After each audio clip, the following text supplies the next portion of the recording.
Well, good morning, private practice success community. How are you guys going? Good, Amala here, clinical psychologist and private practice success business coach and mentor, coming to you on this beautiful day here in Brisbane. I've just had my morning run, had a shower, put on just a baseline of makeup so I can look presentable today because I've got lots of stuff on. Haven't even had breakfast. Had a phone call on the mobile, chatted to one of our awesome private practice success community members. And then I thought I want to jump onto a live stream before I actually do my weekly Q&A that's coming up at 11 with my inner circle group. So it's been a pretty full on morning already, just the way I like it, of course. And I wanted to share some tidbits, some gold nuggets, some learnings with you this morning. And I hope you actually read my title, what I'm talking about. It's all about staying in your own lane, which really is mindset stuff. And magpies. Yes, magpies, because magpies started everything that I'm going to talk to you about today. So, of course, I went on my morning run, as I said, more walking than running this morning for some reason. Don't know. Still got out there though. And I walk up here that way, up the road, then I turn left. And there on that corner is a magpie that swoops you. Okay, now my kids have been complaining about this darn magpie for weeks and weeks. My youngest, the 7-year-old, don't even want to walk past that corner to a friend that lives about 3-4 houses down. He will start crying if he doesn't have anybody that can walk with him because he's so scared of the magpie. And the boys, and also the boy that lives there that they play with, their helmets that they have for their bicycling have those long things sticking out to chase the magpies away. And earlier in this week, it's now gotten to this point where earlier in the week it was raining. Okay, so my boys come home on the bus from school, and then they walk from the bus stop, which is just around that corner. It takes them literally 3 minutes to walk home. And it was raining, so I thought, I'm not going to let them walk in the rain, because I can bet you my bottom dollar they do not have their raincoats on. They refuse to. They just love getting wet. Okay, getting wet. The more they're soaking of rainwater, the happier they are. And that's boys for you. Hey, Olga, thanks for hopping on and joining. So I thought I'm going to be a good mom, and I hopped into the car and I drove around and I parked my car where I know the bus stops. And I could see the bus coming in my rear view mirror. And the bus didn't stop behind me as per usual. I'm thinking, okay. He stopped next to me. He opened up the bus door. So I put down the window and he said, oh, I dropped the boys at the other stop on the other side of the block because they're scared of the magpie. And I'm thinking, okay, this magpie is now really starting to become a nuisance, right? So I had to go to the other side. They were halfway home already, picked them up and brought them home. Yes, so I'm sure you'll have lots of opinions about the magpie, but it's like really interfering with the functions here at home. And then this morning, on my morning walk, as I said, I walk up there, then I turn left where the magpie is. And I had this thought of, where's the magpie? And I walk past here so many times. Most of the times it's in the morning, probably between 8 and 9:30. Sometimes it's in the afternoon if I couldn't do my morning run. And the magpie has never swooped me. I don't understand it. Why does it swoop the boys or the kids and it doesn't swoop me? And then I started to reflect on it. And I realized that it is probably swooping me. I just don't know about it, because when I go for my morning run, I'm wearing a cap, a cap normally, and I've got my earphones in my ears and I've got my music blasting, which really means that 2 of my senses is not focused on the magpies. Yes, I still focus on the road. I always stop before I cross because I know I can't hear cars, so I'm very careful in that way. But from a visual perspective, I can't see the swooping. From an auditory perspective, I can't hear the swooping. And we also have those pretty yet annoying little birds, those little ones with the sharp beaks that swoop you in our street as well. And they're the ones that normally, when they're at your ear, that goes, do you know what they're called, Abby? That goes tick, tick, tick, tick. Minus, maybe? The Indian minus? Yeah, I don't know what they're called, but they're very annoying. And they make this sound, and it's like, oh, they're going to eat my ear. But the fact of the matter is, they're probably swooping me. I just don't know about it. And then, of course, because my morning run is my reflection time, is that time where I do a bit of running meditation, I guess, and think about a lot of stuff. I just started to think, okay, this is why I can keep going around that corner. I'm not avoiding that corner. That corner doesn't cause me distress the way it does my boys. And yeah, maybe they're younger than me, but it's because I don't know that I'm being swooped. Okay, and very often, and we'll talk about ignorance here, okay, because ignorance can be bliss, of course, but if you think about it, if we want to relate this to how it is in our business, in our private practice, I often hear from practice owners that are so concerned with stuff happening in the environment and also stuff that other practice owners are doing, and because it's different to what they are doing, they start to get so anxious about what they are doing, their behaviors, how they are feeling, how they are portraying themselves, how they are managing their team, what they're saying yes to, what they're saying no to. And we start to compare ourselves to other practice owners, right? And it's so important for us when it comes to those type of things, that competitive mindset, to really stay in your own lane. Now, I didn't come up with that term. I believe it's a Brené Brown term, staying in your own lane, but it's so important. And I think what makes a really great entrepreneur, a really great business owner, is knowing when to stay in your own lane, when to stay focused. So for me, I'm focused on, this is my running time. I don't care what the birds are doing. They can just do their own thing. I'm staying focused. Knowing the difference between when to stay focused and when to actually put the music off, take your cap off and look around, okay? And again, it's that harmony between those two things. First and foremost, knowing when to do what, okay, rather than just staying in your lane and not looking at all at external variables, okay, because sometimes then we lose out on very important opportunities because you're not having that helicopter view. What's happening in the industry? What's happening in my local community? What's happening in my team? You need to have that, but you need to know when. And then you need to know what to do with that information. And it's not about comparing yourself with other people. It's really about tuning in and going, is this aligned to my vision for my practice that I want? Okay. So first and foremost, knowing when to focus and when to take that step back, and doing both of those at the right times. Okay. It's not the one or the other. It's a combination of the two. Knowing when to do it, okay, and doing it at the right time, and then knowing what to do with that information that gets presented to you. Are you going to change something? Is everything hunky-dory, and are you keeping it as is? It's so, so very important. I can see we've got 4 people on here. I can see you are here, Olga. Who else is here with me? Please say hi, say hello. Let me know what you think. If this resonates with you, press the love heart button, much better than the like button, and let me know, okay? All right.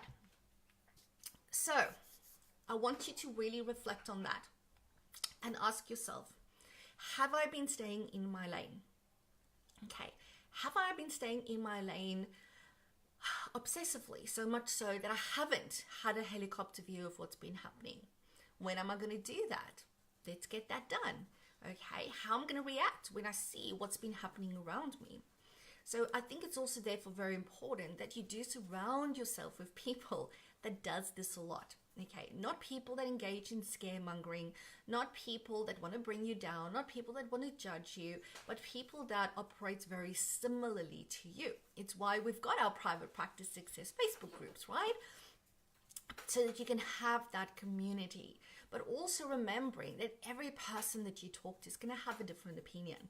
all right, based on their aligned action, based on their vision for their private practice. And it's so important, guys, to remember that just because you're doing something different doesn't mean it's the wrong way, doesn't mean it's unethical. Okay, there's a difference between being different versus being unethical. And obviously, you don't want to do anything that's unethical or illegal.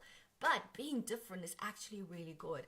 It's what's going to give you that competitive advantage, not because you want to compete with other people, but because you are proud of who you are, because you are passionate about your vision, you are passionate about what you are working towards, what is aligned for you. You're passionate about the type of private practice that you want to create, whether that practice is brick and mortar or whether that's an online practice.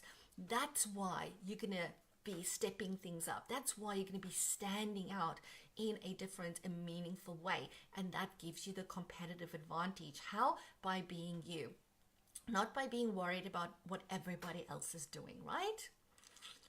Yeah, believe me. Alrighty. Now, what's the time? How much time do we have? Okay. We are still good. So, I would love to hear, especially from those as well that are listening to the recording, to let me know your thoughts, let me know your comments. Have you experienced this? What has been challenging for you? All right. And really use this magpie lesson to ask yourself those questions, and also to ask yourself, what type of support do you need? I was thinking on my run this morning, and I was thinking, and my intention for my run, which I set before I start, is, so I set an intention, what I want to think about and reflect upon. And I really asked myself, what is it that my practice, i.e. my operations team, my management team, which is like my principal psychologist, my clinical team leader, my admin team leader, and my accounts person. So they make up our operations team. I asked myself, what is it that they need to focus on over the next 3 months? What is those really important things that I, who set the strategic direction for the practice as the owner, so I'm not in the practice at all, I just operate from here, head office, okay, which is my home office. I still set the strategic direction as the practice owner. So what do I need them to focus on over the next 3 months?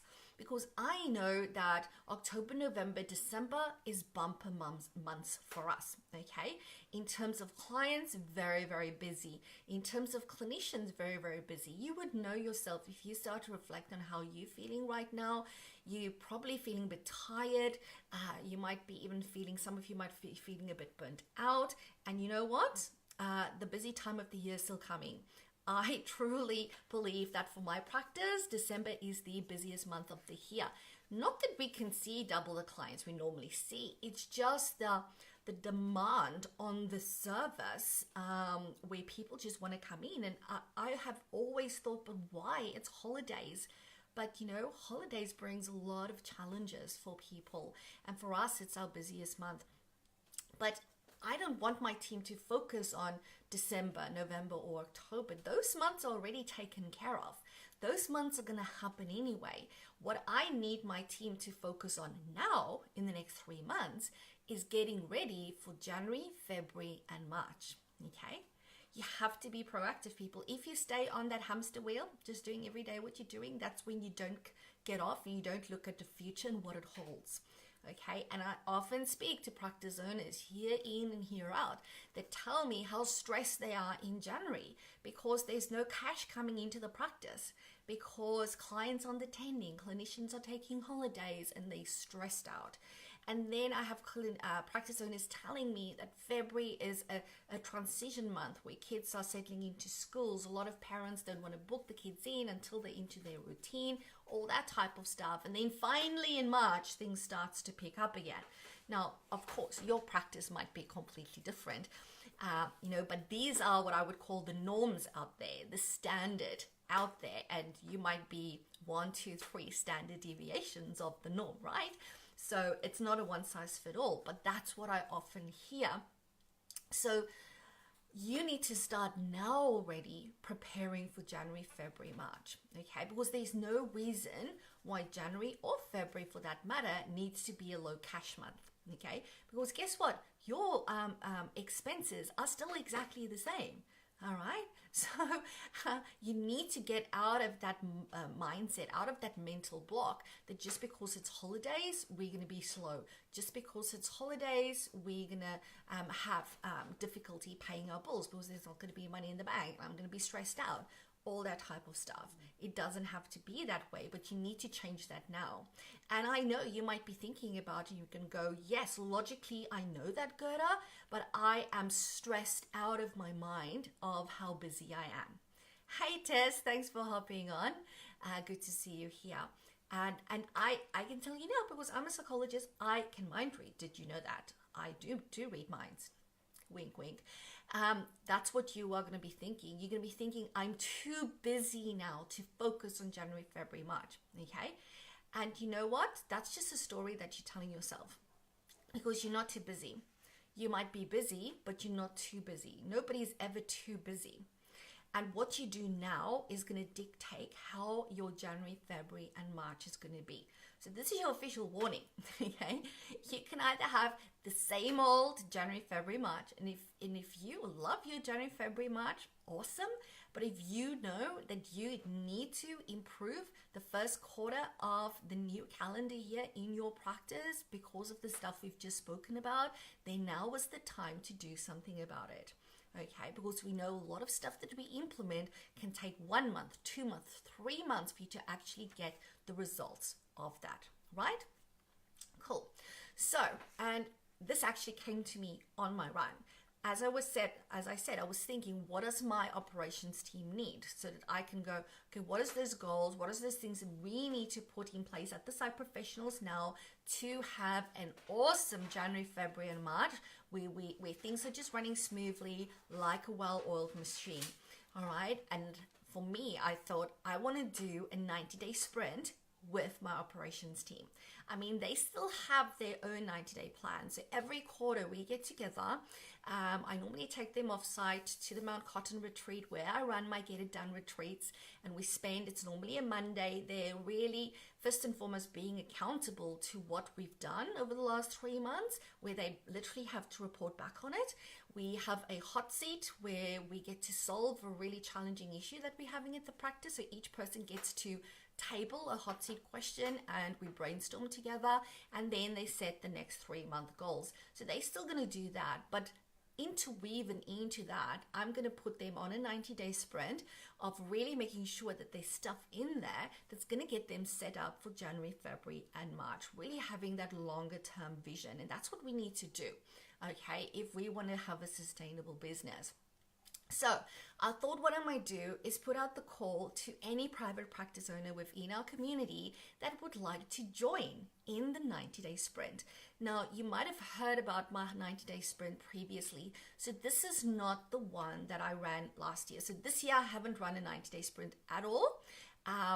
Tess that's on here was in one of them. I've had quite a number of you go through the 90-day sprint last year and possibly the year before, and it was very full on, and it was a high level investment, was more than $2,000 per month to be in that 90-day sprint. I think it was 2.2 or 2.5 per month to be part of that 90-day sprint. So this is not what we are doing here.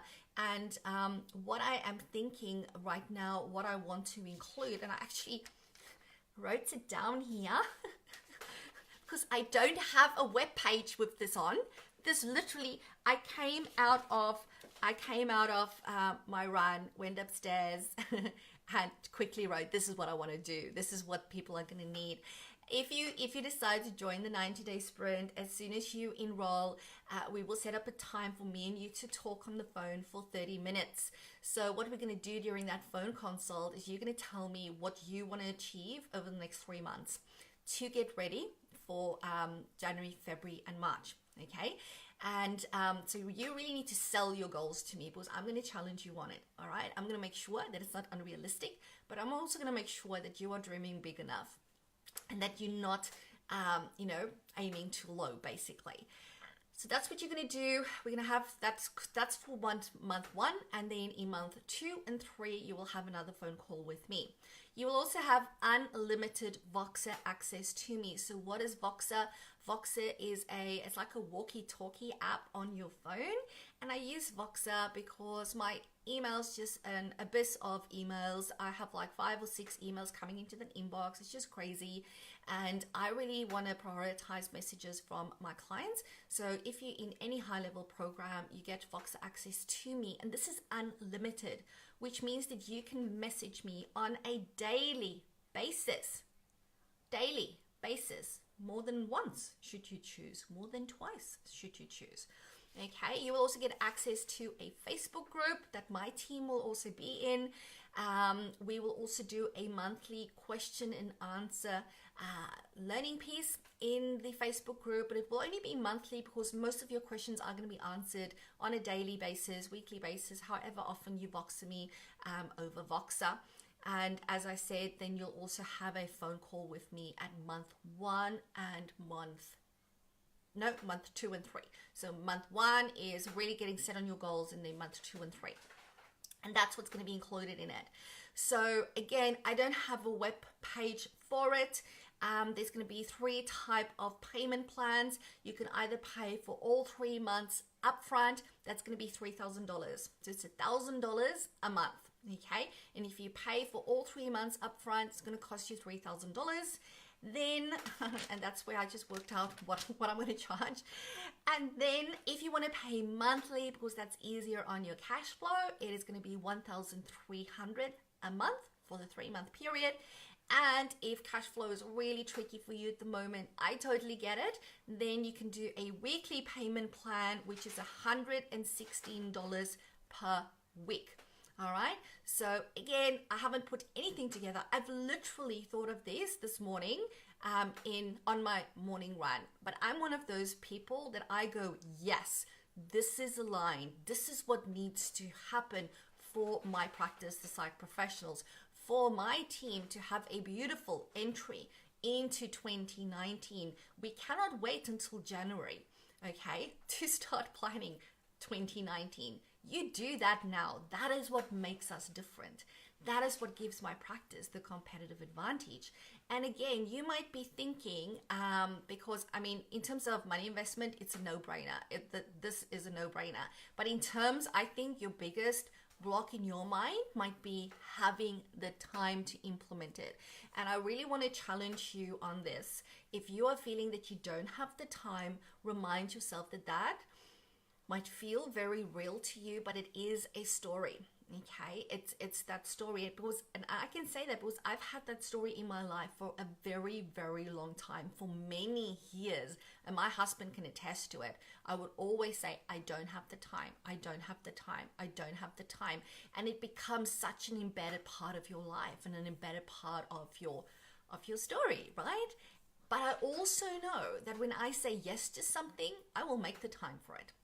Okay, I will make the time for it. So the question really is not, do you have the time? The question is, if you know that this is aligned, if you know that you need the support, if you know that you want a better entry into 2019, one that's not stressful, okay, then you know, and then you need to trust that you will make the time, okay? And I will be here to hold you accountable. This is not a done for you program. I'm not going to be doing the work for you, but I'm going to be there to mentor you, to support you, to coach you, to give you input, to answer your questions, to teach you, okay? I'm going to be there for you every step of the way, but you're going to have to be the one to implement it. It's that whole thing of, you can give a man a fish, or you can teach them how to fish.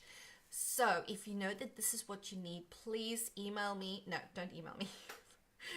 I might. Okay. Abby, Yep. I'm going to tell them to email. You're going to check the inbox. Awesome. Email me at gerda@private-practice-success.com, or you can message me on Facebook. All right, because I love Facebook and I can find it more easily than in my inbox.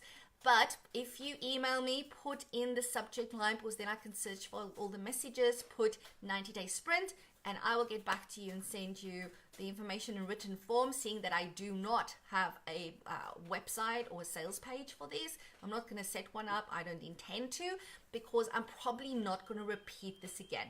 Okay. This might never happen again. So this is your opportunity to really work very, very closely with me over the next 3 months. All right. I'm going to have to leave it at that, because what's the time?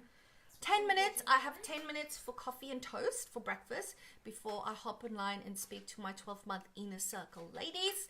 I will speak to all of you then. And again, if you're listening to the recording, you've got any questions, please pop in the questions. I'm happy to answer it for you. And until next time, remember, all you need to do is say yes to your very own ultimate level 5 private practice. And I'll speak to you very soon. Bye for now.